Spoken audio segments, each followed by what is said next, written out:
today's topic, first thing we're going to go through is the first of a two-part series entitled The 10 Biggest Mistakes Investors Make When Buying Foreclosed Homes, or Homes in Foreclosure. We're going to go through this, like I said, and there's 10 things. I'm going to go through 5 today, 5 probably tomorrow, but it's an interesting topic because there are a large number and a significant number coming on the market now of foreclosed properties that somebody's going to buy, or they're going to go back to the bank. And there's a lot of reasons for that. It goes back to the forbearance agreement we had during COVID as being probably the main thing. A lot of those people went to the end of the forbearance and now have popped their payments.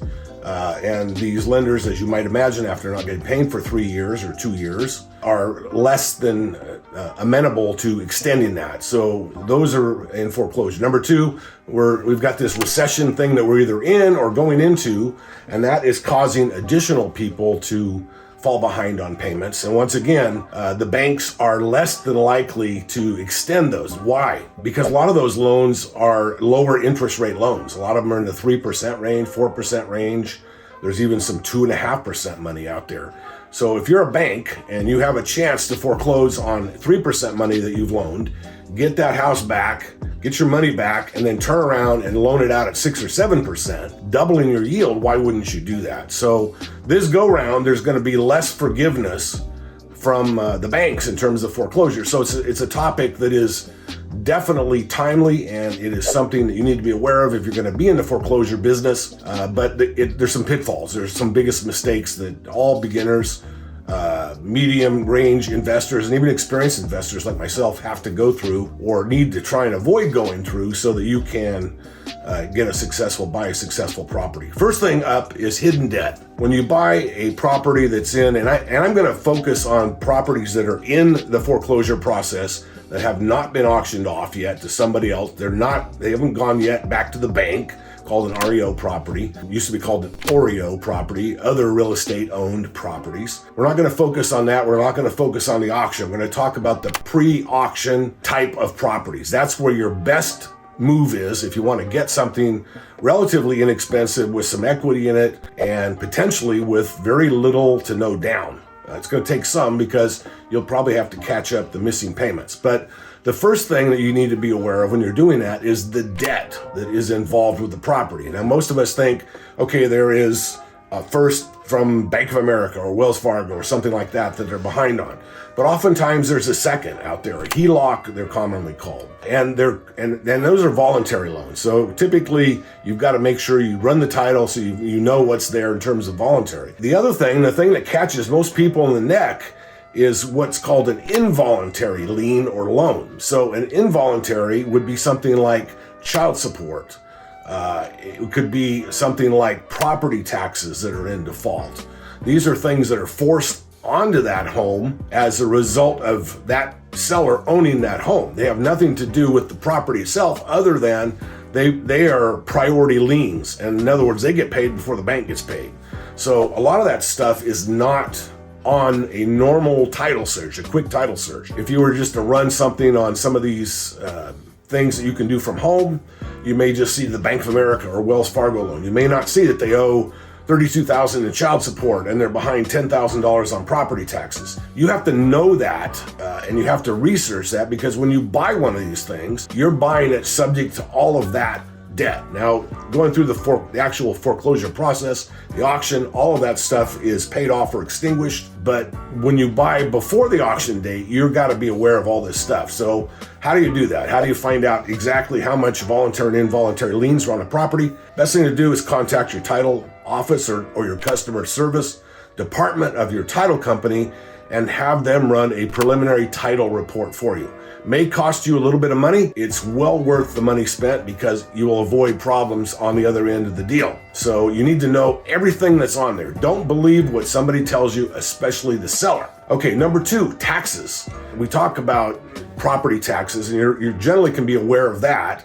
Although every state and every municipality have different ways of accounting for property taxes. So, for example, there's one market that I'm in where we do a lot of rehab properties, and every time we buy a property, we must pay the entire year's taxes in advance, a whole year. Even if we're on day 2 of the new year, it's already been paid, we still got to go out and pay the entire next year when title transfers in that state. Others prorate things, and now you'll get it back as a proration when you sell, but you got to know what those numbers are, because I guarantee those tax people are going to be coming after you, and they're going to be holding their hand out looking for that kind of thing. Another kind of taxes that will catch you in the neck if you're not careful, something like a state or federal tax lien. IRS don't necessarily record, or if they do, they don't necessarily have a number listed with them. So you've got to do that preliminary title report to find out how many dollars are owed to the government. Now, in some cases,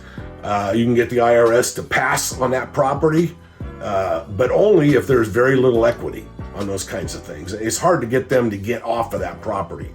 These would be taxes that would have been wage earned or garnered at a personal level that then after a period of time they don't get paid, and they slap that lien onto the property or any property that's owned by that debtor. In this case, the seller of the home you're trying to buy. That's number 2. Number 3, deferred maintenance. In a lot of cases, you're buying a foreclosed property, you've got a homeowner who's not been maintaining the house, right?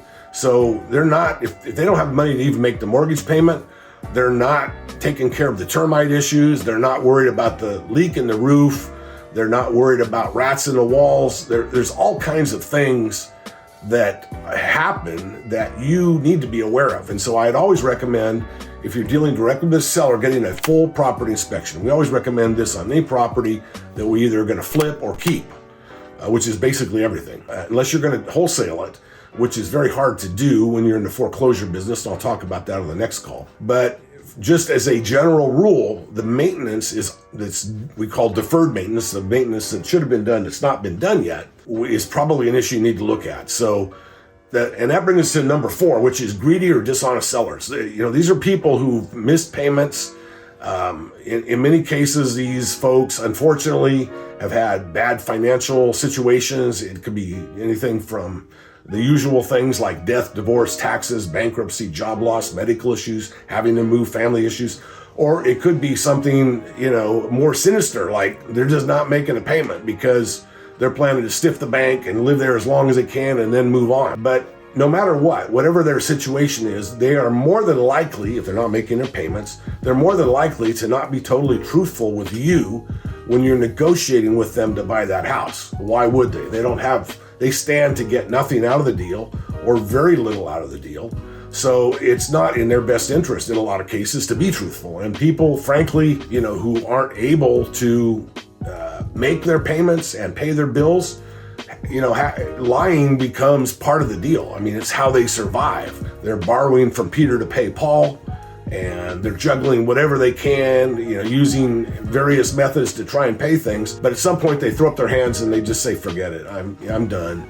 And they may or may not be truthful. Now, I've done a lot of this type of property. I bought a lot of this property. I can think of one time when I dealt with an honest seller. And even with that, there were some things that they didn't disclose that they should have, and I never really reconciled whether they knew this or they didn't know this information. Nonetheless, in most cases, the old adage that I always ascribe to, which is all sellers lie all the time, is probably true here, but even more so when somebody is running from the tax man, so to speak, running from the lender, trying to avoid doing things. Now, these folks, they don't answer their front door, they won't pick up their phone calls, they'll change their number, they shred their mail, they ignore everything. So getting straight information from a seller who's in a bad condition, even if it's not of their own making, and most of them aren't, like I said, lying just becomes a way of life for them. It's a way to manage and to get to tomorrow. So be careful of that, be aware of that. Anything you hear coming out of their mouth is generally not truthful. And they've got nothing to lose. And the 5th thing is holdover occupants or holdover tenants. So if you buy a foreclosed or property that's in the foreclosure process, you want to make sure you don't close it until and unless it is empty. Now, most times these are going to be homeowner occupied properties. So it's fairly easy to find out. If they're moved out, they're moved out. And there are a lot of ways that you can make sure that they're out before you complete the purchase of their property vis-a-vis a foreclosure, pre-foreclosure buyout, or what we call equity buyout. It is just to do something like cash for keys. You want to make sure they're out. You say, listen, There's no equity here to pay you anything, but I'll give you $3,000 the day you move out. And you have somebody meet them there, you make sure all their stuff's out, you make sure they get the keys and the locks are changed immediately, and then you give them the money. And you don't want them to hold over. Why is that? Well, we've had some horrible situations during COVID, and you probably have seen these things in the national news. There was one tenant in New York that literally lived 32 years in the property without making payments. This was a renter, and somebody bought the property and has never collected rent in 32 years. Finally, after dozens of court cases, the state of New York had the sheriff or constable, whatever they are there, go and physically remove that person. It happens all the time. We had a situation last year during COVID, or about a year and a half ago, probably 2 years ago now, where somebody sold their house. They were in foreclosure. Somebody bought it, wrote a check for cash that they had. It was around $500,000 or $600,000. I think it was $600,000 down in Southern California, and the seller would not leave.